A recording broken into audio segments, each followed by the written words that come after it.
Mirë se erdhët në Rrezën tonë, ja tek kemi me ekspertin e njohur tashmë të IT-s, Tomi Kallanxhi. Mirë se erdhët, Tom, kënaqësi, për të dhënë disa këshilla të vlefshme në kushtet kur teknologjia avancon, inteligjenca artificiale po hyn çdo ditë më shumë në jetën tonë, me ritme dhe kjo shumë të shpejta, duke na lehtësuar disa gjëra, por dhe duke na vështirësuar dhe duke na vënë shumë pikpyetje në disa gjëra të tjera, aq sa këto rreziqe deri dje mund t'i shihnim, t'i vërenim vetëm në filma. Po bëhet fjalë pikërisht për këtë rrëmbimin e famshëm virtual. Çfarë është rrëmbimi virtual, si ndodh ai, çfarë kujdesi duhet të kemi, do të tregojmë disa këshilla edhe për prindrit, si të kuptojmë. Kryesisht për prindrit, sepse po mendoj, le të jemi për shembull të sinqert. E zëm sikur sot është duke më telefonuar një zë që më ngjan sikur është i vajzës time, dhe është duke kërkuar ndihmë, është duke qarë. Por ndërkohë është kjo inteligjenca artificiale që e ka përpunuar këtë zërin, se që po dëgjojmë, se që po shohim transformime. Më trego pak çfarë është. Po, çudi nuk është, sepse edhe para pak kohësh që ndodhi një incident në Tiranë me marrje pagesash etj me radhë, ishte një fake call, si më thënë, sigurisht e një nga biznesmenët e Kosovës që kishte marrë telefon për të marrë një ca para borxh një biznesmeni tjetër në Tiranë dhe doja sillte pas sa ditëve, kështu që kjo pritet, por çështja është se ne duhet edhe të verifikojmë, në thonjza përveç se kur është rast pengmarrje të marrë, patjetër që duhet njoftuar policia, po kur është person i njohur që ne e njohim dhe na merr me një numër tjetër dhe na kërkon diçka, patjetër që ne duhet ta marrim te ai numër që kemi dhe në një farë mënyrë duhet bëjmë çik fact checking. Po, do të jemi pak më vigjilent se sa. Të historisë dhe s'mund të jemi naiv që t'i besojmë të parit që na shkruar një SMS dhe na thotë që shikoj se unë jam këtu, nis 200 euro se më duhen për këtë problem. Tek SMS, tek email-et, tek statuset e kemi kaluar fazën. Këto pritet që edhe triten edhe notarët, sepse me deepfake-un, deepfake është një pjesë e inteligjencës artificiale që prodhon video, siguri je ti duke folur për një produkt caktuar, edhe pse ja kishin bërë para ca kohësh disa gazetarëve në Shqipëri, një ca faqe fake ruse që unë kam raportuar, kishin marrë disa gazetarë shqiptarë, i kishin bërë me deepfake, sigur ata flisnin për produktin, për ishin imazhet e një kompanie por ishin imazhet e një produkti dobësimi, nuk e di, një gjë tjetër, nuk e mbaj mend. Por që kjo sapo vjen edhe po perfeksionohet. Sidomos kur jemi edhe një pikë kur Jack Dorsey ishte themeluesi Twitterit dhe Elon Musk, po kërkojnë heqjen e ligjit për drejtën e autorit. Dhe e gjithë kjo gjë mund ta çojë inteligjencën artificiale në një tjetër nivel, sepse ndoshta tani është pak edhe e kufizuar për të analizuar, për të mësuar më shumë, sepse i ndalon e drejtë autorit, privatësia etj me radhë, dhe kjo gjë ndoshta do ta çojë gjithë të deepfake-un, ne po shohim që edhe në fushat elektorale tani deepfake-u është në një tjetër nivel. Por që të gjitha këto përbëjnë ato që ne e quajmë me termin rrëmbim virtual? Pastaj dhe duke qenë që edhe prindrit që janë fansat të social medias, duke qenë që edhe fotot me fëmijët arrin tjetër nivel shikueshmërie, tjetër nivel engagement tjetër me radhë, tentojnë të bëjnë share për të rritur shikueshmërinë e tyre apo numrin e followersave. Ti përdorin në kuptim dhe me video të ndryshme. Tentojnë të duke i bërë share dhe sa më shumë ta bëjnë share këtë gjë, aq më shumë njerëzit keqbërësit në thonjza të teknologjisë i marrin këto dhëna dhe i përdorin në kundër të një individi caktuar për të bërë edhe një dëm emocional, thonjza, ose një lloj për të shantazhi shkaktuar virtual. një shantazh. Po si ndodh për shkakun, sa aft është kjo inteligjencë artificiale që ta imitoj komplet zërin e dikujt dhe ta bëj të besueshme që mjafton ai të ketë folur disa minuta, patjetër që nuk është e padallueshme, është e dallueshme, momentalisht nuk është në nivele perfeksioni, është e 50-60% të saktësisë, sepse fjalia me fjalin ndahet, ka hapësira, ka ndalon, ka pauza etj me radhë, sepse vërtet mund të jetë mirë në gjuhën angleze, por në gjuhën shqipe nuk është perfeksionuar në ato nivele, kuptohet. Por ajo që na pret është nuk do kuptohet në të ardhmen, dhe ne duhet jemi vigjilent nga gjërat që postojmë. Gjëja e mirë që e të rinjve gjeneratës alfa le di quaj, që janë të lindurit pas vitit 2012, është një gjeneratë që një farë mënyrë përveç se dëshirës e prindërve të tyre për të reklamuar online, janë një gjeneratë që nuk ka qef të jetë të ekspozuar me fytyrën e tyre. Kjo është gjë e mirë të paktën në përprindje të shqetësuese. Jeton në Roblox, që është një lojë që është totalisht ka avatarin e vet, ka personazhin e vet. Edhe fakti që inteligjenca artificiale mund të ndihmojë edhe këtë gjë, nëse ne deri dje kishim vështirë për të prodhuar një foto të animuar, do ishte shumë e vështirë etj. Sot po vëre që shumica e njerëzve në social media, nëse s'duan që të nxjerrin fytyrën e vërtetë të miqve që ishin në një eveniment etj. Sepse ata kanë privatësinë e tyre dhe kjo privatësi duhet respektuar, çfarë bëjnë? Marrin një foto të grupimit që kanë dalë në një drek, në një eveniment etj. E ngarkojnë në ChatGPT dhe e kthejnë në një foto të ilustruar, qoftë edhe me Ghiblin e famshëm që pushtoi rrjetin. Përhapur shumë tani ajo. Por në një mënyrë ajo mund të përdoret edhe për të fshehur privatësinë. Domethënë ti mund të postosh fotot në social median tënde, por me një efekt animuar, që kjo pengon keqbërësit në një mënyrë digital ose cyberbullying ose i pengon që të përdorin imazhin, që i pengon që të marrin imazhet e këtyre personazheve, e këtyre individëve etj. Plus edhe për çështjen e fëmijëve i pengon kjo gjë, sepse ti më e poston vërtet e heq dëshirën tënde për postuar një foto me fëmijën tënd, por ajo është animuar dhe duke respektuar edhe privatësinë e atij, është ajo që ka folën për çështjen e avatarëve etj. Si Roblox, si Snapchat, janë dy aplikacione që i shfaqin të rinjt në social media, po me avatarët e tyre dhe jo me personalitet, me fytyrën e tyre të vërtet, që është pozitive për privatësinë. Në rrjete sociale të ndryshme, Facebook apo Instagram që janë dhe më të përdorshmet, a ka ardhur koha që prindit jenë të kujdesshëm të mos postojnë foto të fëmijëve të tyre për shkak të këtyre problematikave që po hasin? Kjo është shumë e vështirë, sepse duke qenë që dëshira për të pasur shumë followers, shumë likes, shumë engagement, në shumë viewers në bërë videot e tyre etj. I bën prindit që për një moment mos ta mendojnë privatësinë e fëmijëve të tyre dhe të postojnë fotot e tyre me foto dhe video. Është e rrezikshme, por ndonjëherë ndodh e keqja themi ne. Si tha? Views e mira dhe e keqja, kështu që ma balanca nuk arrihet asnjëherë. Po pse ka më shumë engagement apo followers dhe ndjekje kur postojnë fëmijët? Po e para njëherë shumica e përdoruesve nga statistikat që është bërë, kur shikon një video një fëmije, tenton ta shikojë një video deri në fund, tenton të bëj like, tenton ta bëj share. Djali vajza filanit, po. Edhe nga ai pozitiviteti që transmetojnë gjëja etj. Por që kjo është pastaj një balancë midis prindërve influencer me prindërit e zakonshëm që janë dhe më të vëmendshëm. Pastaj mos harrojmë që edhe privatësia tani në vërtet japim privatësinë tonë, po marrim edhe në influenca famën e asaj privatësisë që i dhurojmë followersave tonë. Po. Ne kemi parë në disa vende, për ka ndodhur ky rrëmbim virtual në Amerikë, ka ndodhur në Australi, ka ndodhur në Angli.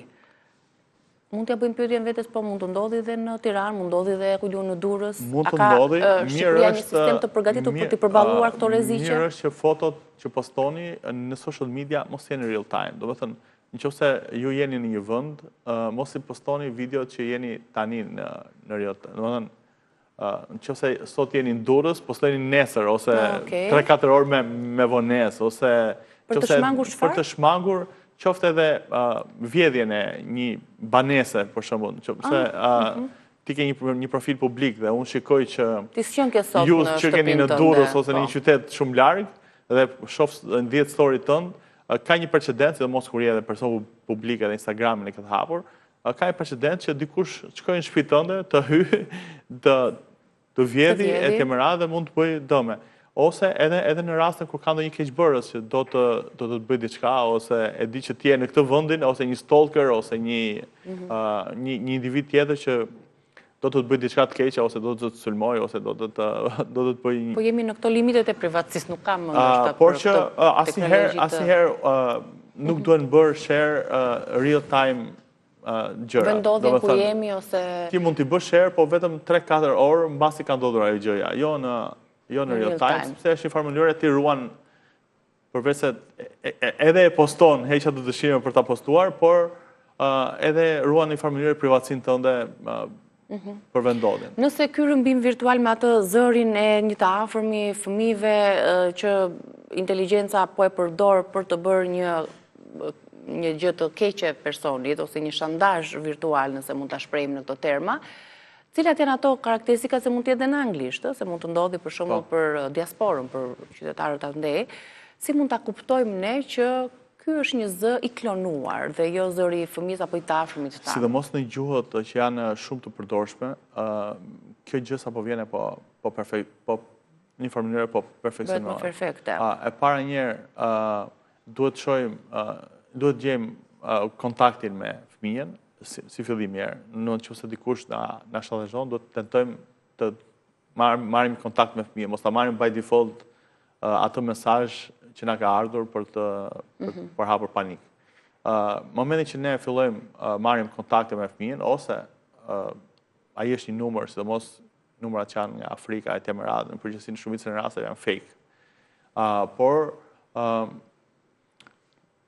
është ajo që thash, tonaliteti i zërit, bashkimi, e Temerat, po që e para duhet të ruhet qetësia, se ju e keni këtë si ekspert, në radh parë do të ruajmë qetësinë që të kuptojmë dhe të mësojmë të dëgjojmë. Sepse ndonjëherë keqbërësit luajnë me atë dëshirën tonë për të reaguar shpejt ndaj një gjëje, qoftë edhe për shantazhuar, paguaj tani, edhe shumica e këtyre skamerave mashtruesve tentojnë të shkruajnë shumë herë në një moment, brenda pak minutash presioni, po se pagove tani, do të bllokohet kjo, do të postojmë këtë etj me radhë. Mirë është që këto gjëra, shumica e këtyre personave që ndodhen pranë kësaj gjëje, një, mos të mbajnë për vete, e dyta të reagojnë me autoritetin nëse ka ndodhur diçka dhe mos mendojnë të japin zgjidhje situatës vetë. Po bizneset, a janë më të rrezikuara se aty ka para? Bizneset janë të rrezikuara, edhe kanë qenë sidomos në Shqipëri. Ne kemi pas disa raste që kanë hyrë nëpër emailet e kompanive, kanë modifikuar IBAN-et, transaksioni më pas nuk ka shkuar te klienti që kishte për të marrë mallin, por ka shkuar në një vend të Afrikës transaksioni caktuar. Pastaj ajo çështja në cyber security që një email duhet t'i bëjmë të sigurta, personat duhet bëjnë një fact checking kur është modifikuar. PDF-ja për të fundit, sidomos njerëzit e financës duhet të jenë pak të informuar me teknologjinë. Të jenë po në rrugë pra të teknologjisë. Po aq shpejt sa qesin këto, sidomos në vendet e Afrikës, sidomos Nigeria, që është gati 220 milion banor, të ardhura nga mashtrimet në internet ka diku te mbi $100 miliard. Do të thonë sa 4 fish i buxhetit të Shqipërisë në Nigeri shkojnë para vetëm nga mashtrimet në internet. A ka ardhur koha që edhe këto stafet e ekipet biznesit të kenë një trajnim të posaçëm pikërisht për të mos u rrezikuar nga ndonjëherë edhe stafet kanë një gjë që thonë, po unë s'jam IT, kupton? Do të thonë jemi në një fazë që janë ato gjëra që janë must, si më thënë, janë të domosdoshme ti dim. Nuk është të thënë që ti duhet jesh IT patjetër që të kuptosh se kur është modifikuar PDF-ja që ti po kryen këtë pagesën, kur është modifikuar.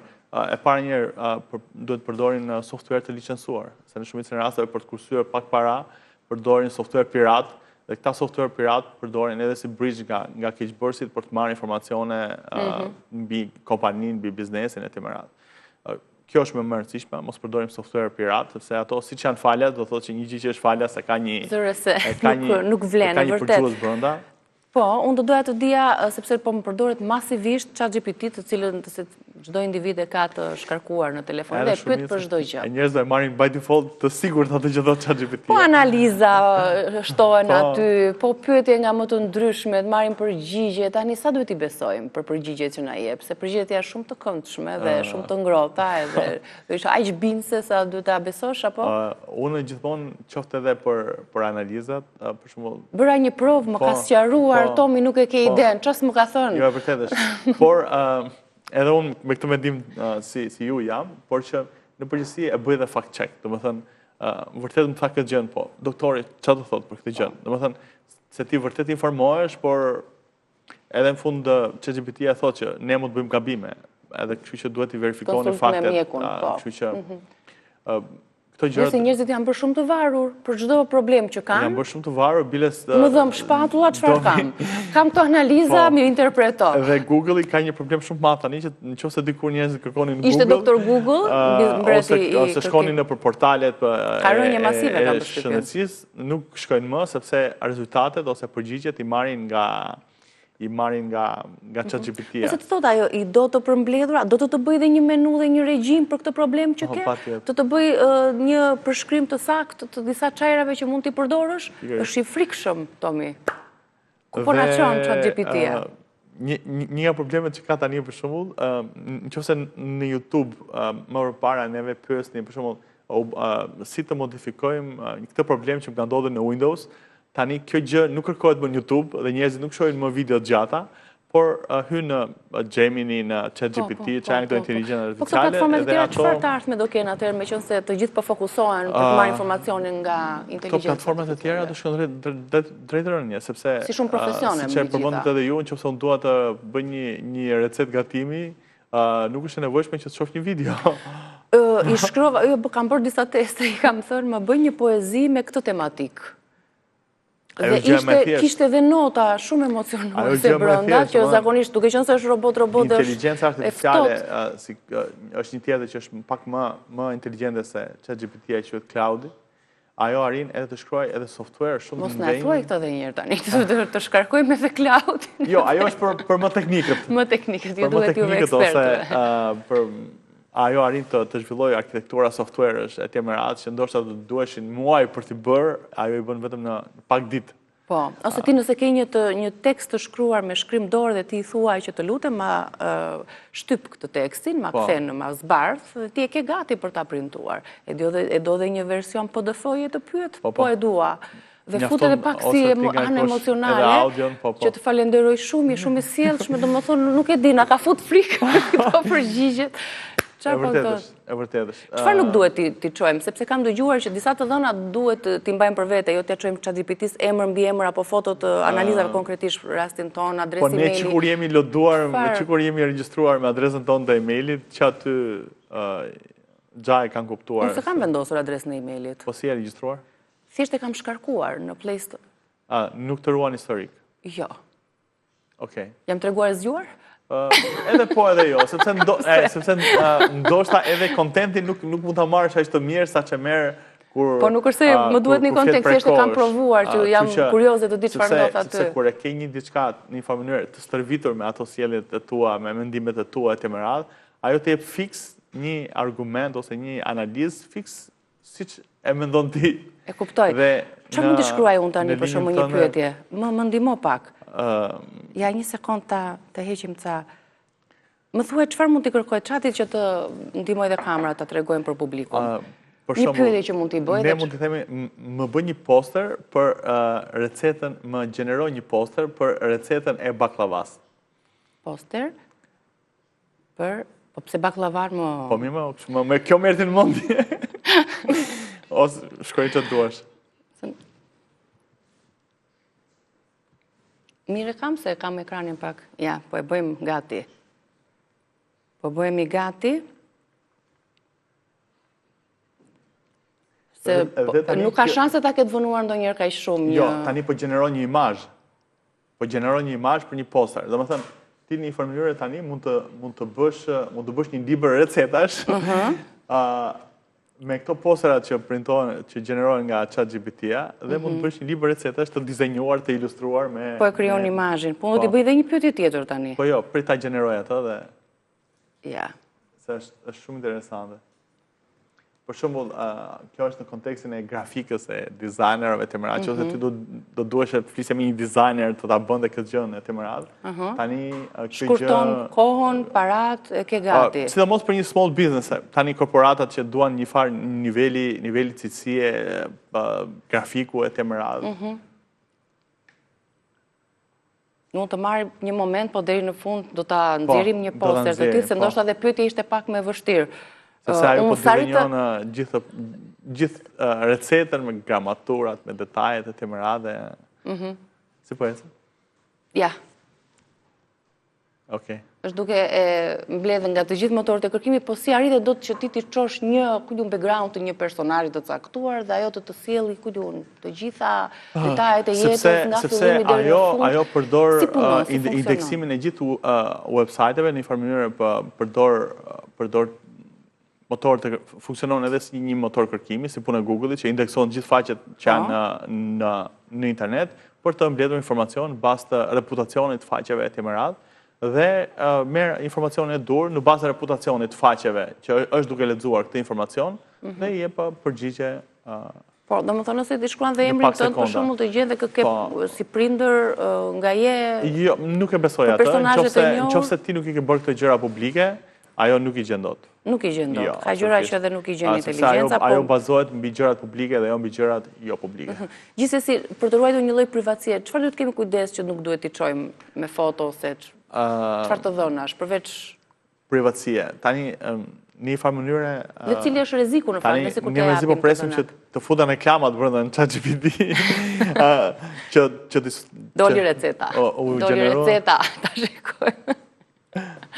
Baklava, recet, imazhi fiks, domethënë që ti do ta vendosësh këtë posterin në një dyqan. Po. Në një dyqan do ta printosh këtë me ngjyra dhe kaq. Ose ke gati, nuk ke nevojë të marrësh një dizajn. Ose mund të bësh një libër. Ose mund të bësh dhe një libër. Me receta të ilustruara. Me receta të ilustruara. Pra, ti mund t'i kërkosh ChatGPT-s disa receta. Tani imagjinata është më e rëndësishme se dia në këtë moment që jemi.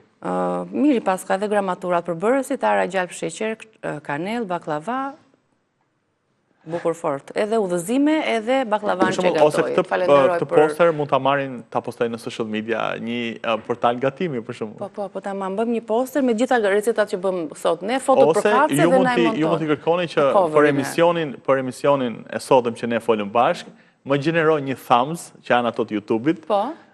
Për tematikën e rrëmbimeve digjitale. Do ta provojmë, do ta shohim. Ta postojmë.